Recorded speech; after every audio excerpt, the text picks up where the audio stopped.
Let me ask you something. Would you spend 60 cents to make $12,000?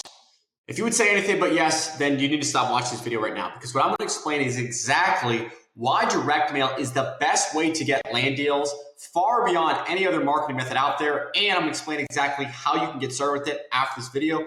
Let's dive in. All right. First and foremost, this was a direct mail deal I did a while back, made over $12,000. Let's talk about direct mail. Who would spend 60 cents to make 12 grand? I think everyone, right? Let me explain what we're going to talk about. Why this still works today. A lot of people think direct mail is outdated, right? They're like, oh, well, it's mail. Isn't that for old people? It is. Hint, hint. We're going to talk about that in a second, why it still works. How I'm using this to generate consistent, high quality leads. And then again, the steps that you need to take after this video to actually be able to implement using direct mail. Okay, so let's talk about why this works better than cold calling or texting for land deals specifically in today's market. Okay. The problem with cold outreach is this. All right. It takes a lot of touch points to get in contact with someone. Realistically, you're going to have to do thousands of texts, thousands of calls to lock down a deal. And I say this because I've done it. Okay. In terms of texting, to get a deal, you should expect anywhere between 6,000 to 8,000 texts to get a deal that can net you, around 10K. All right. And with cold calling, it's going to be a similar thing in the thousands of how many dials you need to make to get a deal. Okay.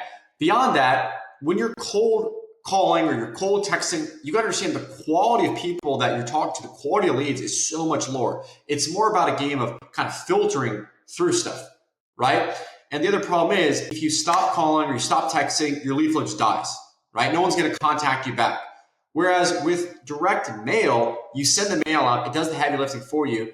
A lot of the sellers will hold on to the mail. And so if you send a campaign out today and you get leads, 3 weeks from now, you might get leads back in 8, sometimes even, 16 weeks down the line, because people hold on that letter and they call when they're ready. All right. Now, beyond that, landowners aren't bombarded. All right. With cold calling and texting, especially with houses, this, right? They get bombarded with stuff. And in the day and age that we are in 2025, with what it's like in terms of the skepticism of, buyers and sellers and just where they're at, people don't answer numbers that they don't recognize as often as they used to a few years ago, right? Because they've gotten a bunch of robocalls and stuff like that. So the pickup rates aren't as good, okay? Either when you're cold calling, you're texting, your response rate's just going down, all right? And again, I kind of mentioned this, but a letter stays in their hand, right? One of the biggest benefits of direct mail over cold calling or texting is that they're not going to remember that text or that cold call, right? They're going to move on with their day. But when someone gets a letter that says, I want to give you this much for the land, what they do is they're going to hold on to that letter. Okay. They might put it on their fridge, right? They might put it on the kitchen counter, and they might not do anything for a few weeks, but eventually there's going to be a point in time where like, oh my God, I need money. Then, oh, I remember, right? I can go sell my land, right? Think about it like this. Maybe you get offers for credit cards in the mail, right? Like, I don't need this right now, right? You see all these like 0% offers, but then maybe you decide you're starting a new business, right? And you're like, oh, wow, I remember I got that card for 0%. Let me give him a call, right? Well, you wouldn't have done that if you just simply got a text or a phone call. That's why direct mail is so powerful. Okay. Now, beyond that, the close rate on direct mail, when you're doing it the right way, which we'll talk about in a second, it's so much higher. Okay. With our strategy, we're typically closing about 1 every 4 to 1 every 5 leads. Okay. Which is really good compared to cold calling and texting, where you might close 1 every 25 or 30 leads that you get. All right. And even that's if you're like good on the phones. Okay. You just have to remember, because when you're doing cold calling and texting, it's more of a sorting game, right? Like you have to sort and filter through a bunch of stuff. Okay. I want to make something very clear before we move on. Cold calling and texting, it's not that they don't work. Okay. They do, but it's a very different game.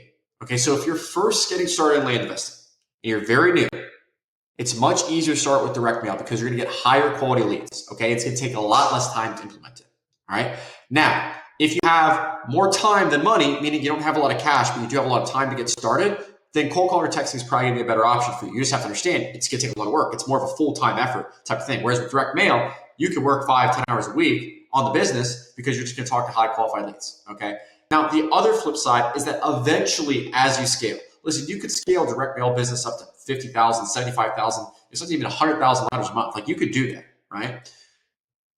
There may be a point in time, and I do recommend this when you're like really scaled up. Like after you start doing, 20,000 letters a month, right around there, you want to layer in other marketing channels, right? Where you would want to layer in texting and cold calling, right? Like when you're really trying to build a legit business, because the power of that would be that you have a list of leads that you're hitting, you mail them, then you text them, you call them, or you do it in reverse order, right? But they get hit multiple times. It's smart to market to them in multiple channels. But when you're first getting started, you don't need to do all that. Okay, you should start the most effective marketing channel, which is direct mail. All right. Now, let's talk about the letter. All right. So I have another video on my channel. You can just go check it out where I break it down in depth, but I'm going to give you an overview of what this letter needs to do. Okay. Number one, it needs to be simple, direct, personal. Okay. You don't need to go crazy with the designs and stuff like that. And it's not like some crazy pitch. Okay. What you're doing is you're communicating to them that you want to buy their land, right? So what do they want to know? Well, they want to know, first of all, who you are, right? So you explain that and why you're reaching out. So you need to quickly explain those two things. Your letter, the goal is to get them to respond and give you a call back, not to convince them to sell the land. It's not a true sales letter where you're really convincing them. The only thing you're convincing them of, so to speak, is to get them to call you. That's it. So you want to write the letter from that frame of, hey, a no pressure thing, give us a call, let's have a chat. The letter is just there to help you get leads. Okay. Now, the reason this works so well is because it's not invasive, right? Compared to cold calling or texting where it's all on someone's phone and you're expecting a response right then and there, they have to engage in a conversation. With a letter, they can call you at their leisure, right? They can say, hey, you know what? I got this letter. I'm going to sit for a few weeks. And that's what a lot of sellers do, right? That's why the best leads on a campaign, they usually come towards the middle or the end of the campaign, right? Because they've been sitting, thinking about it, okay? Now, the letter that I use, I go rocket print, okay? Also called Postcard Mania. On average, about 60 cents for the letter and for the mail, right? These things aren't that expensive, right? I mean, obviously, compared to cold calling or texting, which is cheaper, it's a little more expensive, but it's so much more effective. And it's not like you spend $1 or $2 per letter. So overall, in terms of return on ad spend, it's there. All right, let's break down kind of a realistic return when you use something like direct mail. All right. Now, on average, with the flips that we do, this have to go after making about 10K per deal. All right. You should get a deal where 2,500 to 5,000 letters that you send. Now, that variance comes from two things. Number one, the size of properties go after, right? Like the price point. If you're going after more expensive properties, it's going to take you more to be able to get a deal, right? And also, if you follow up or not. So if you don't follow up with your leads, let's say they reach out to you once and then you talk to them once, but you don't close the deal, and then you never follow up with them again. Well, you're going to have to send a lot more, mail to get a deal, right? But if you do follow up and, you're just active in it, you should be able to lower it down, okay? Now, let's say you send out 5,000 letters, cost you roughly 3,000 in marketing costs. Let's say you got one deal where you make 10,000. That's a 3x return. Okay, that's fantastic. Now, typically, once you're ramped up and you're actually running the business, you've got some experience, you're getting better talking on the phones, right? Getting really good at picking your properties. You should be able to have a higher return on ad spend. When I say return on ad spend, I mean how much you spend on mail and how much you make back, right? If I put $1 in the mail, how much do I get back? At a minimum, we want to see a 3x return, right? Which is still, again, really good. But typically, we see 4, 5, sometimes even 6x returns. And I'm not talking just on a single campaign. On a single campaign, I've had returns over 6x, right? But I'm talking about the life cycle of running the business. When you look at it over a year, what's your return on ad spend, realistically, right? And if you can float in that 4 to 5 range, that's really good. That means, hey, you're putting $1, you're getting 4 to 5 back, right? Which is phenomenal. It means you're going to run a very profitable business, right? These businesses, land flipping businesses, they should be 50, 60% plus, net margin business. After every business expense. Okay, it's important to recognize. Now, another caveat I want to say too, and I talk about this in other videos, but it's so important, is that what you can't do with direct mail is you can't expect, I'm just going to send 5,000 out and I'm going to get a deal. You might not, right? You might send 5,000 get 2 deals, right? You might send 5,000 to get no deals, right? There's something called regression to the mean. Okay, what that means is anytime you deal with a set of numbers, there's going to be outlier events, right? But over a longer period of time, it always goes back to basics. So what I mean by that is, let's say on average, you get a deal with $5,000, okay? Just to be conservative. Well, that could happen in a few ways. That could mean send out 5,000, get 0, but then the next 5,000, you get 2. So over the course of 10,000 letters that you sent, you got 2 deals, right? It could also mean you send 5,000 out, get 2 deals, so the next 5,000, you get 0, right? So there's these, variances that happen, but when you look at it over a longer time horizon, 90 days, 6 months, a year, it's very, very consistent. That's one of my favorite things about direct mail compared to, cold calling, texting, or, Facebook ads, or whatever it might be, is that you can realistically set a projection for what your results will be for the entire year. You could say, hey, I'm going to send out 100,000 letters this year. Here's how much money I'm going to make. And it's very realistic. You just have to understand that on a month-to-month period, it can vary a lot, right? You could have 1 month where, it's great. You get a ton of deals. Next month, you get nothing. Right? And then it all evens out. So what I would tell you is don't go into this game thinking, I'm just going to send 5,000 letters and see how it goes. you need to have a bit of a longer term mindset. At a minimum, I recommend sending out $10,000. Okay. But even with that, like you should have a longer term mindset saying, you know what, I'm going to commit this business for a few months, right? At least 90 days, at least. I mean, like, come on guys, like you got to stick with things. You should come into this thing. I'm going to do this for 6 months or a year, right? Because again, like, you know, your first campaign might perform as well. Even the second one might not. But if you stick with it, it's so consistent. It's like ridiculous how reliable it is. Okay. I just have a long-term perspective when you run the business. If you're in this for fast cash, you got to make money tomorrow, like it's not a good business for you. This is for people who want to make really consistent income. Like when they look back over a year, right? They're like, don't need money now. You're going to crush it if you can have that long-term perspective. Okay. Now, let's explain how to actually start using direct mail. So number one, let me get this out of the way. You don't need to handwrite letters. Don't do that. Okay. You could, but I mean, gosh, could you imagine how long that would take? Again, there's a company we use, they're called Postcard Mania / Rocket Print. Like they're the same basically. You get a list. Okay. You can go find a list. So I'll break down more in a second. You send them the list you want them to target, and you have a letter template of like, hey, this is what the letter needs to be. You know, just put that person's information in. They print the letters and they send them out for you. Okay. That's why it's more efficient. Like this is not the old days where you need to like send it out yourself, or that'd be ridiculous. Okay. The first thing you gotta do is you gotta find a list of landowners. All right. You can use county records if you want something free or like almost free, like very cheap. Or you can use Data Tree or Land Portal. Those are the two big like software data platforms that I recommend using. Okay, where you can pull lists of landowners to find their contact information, i.e. their name, their address, stuff like that. Okay.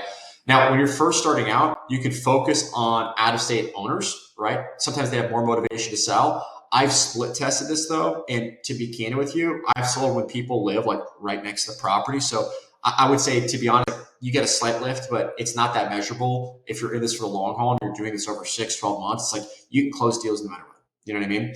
Next, again, the letter matters. Go on my channel. I have another video where I talk about how to actually create the letter. Don't overdo it. Keep it short, keep it simple. Explain who you are and why you're reaching out, and prompt them to give you a call back. Okay, and leave all of their contact information. Leave multiple ways for them to contact you: phone number, email. You could do a fax if you wanted, and then physical address where they can send letters back. People will use all those methods to communicate. Again, the point of a letter, it's not to convince them to sell their land. It's to get them to get on a conversation with you. That's the most important thing. Okay, and then I talked about this, but like you gotta stay consistent. Okay.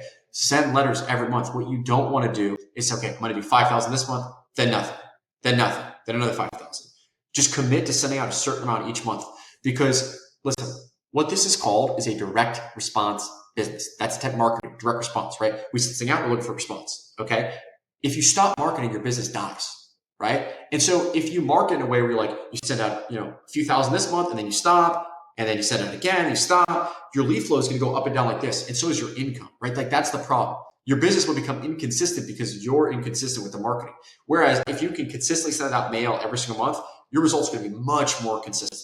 Okay. And then for your income is more, consistent, and you're not going to have these super high and low, peaks and valleys. That's what you want to avoid, right? That's what makes it harder to scale. So just commit to saying, hey, listen, I'm going to do this for a year, plan out, this is how much I'm going to send.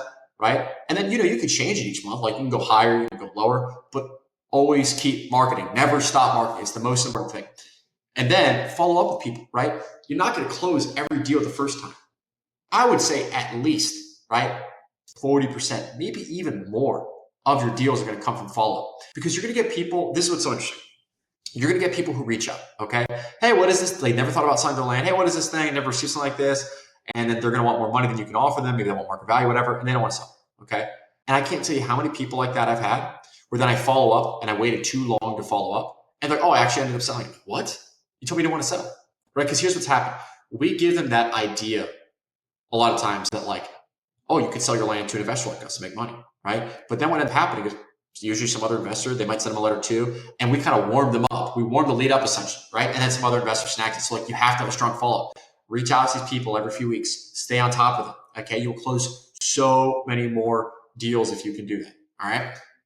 That's the process of using direct mail. Again, if you want that more in-depth on like how to actually write the letter that we use, go onto my channel, just look it up. You'll see it. It's one of the first videos. Okay. It'll help you out a ton. See you the next.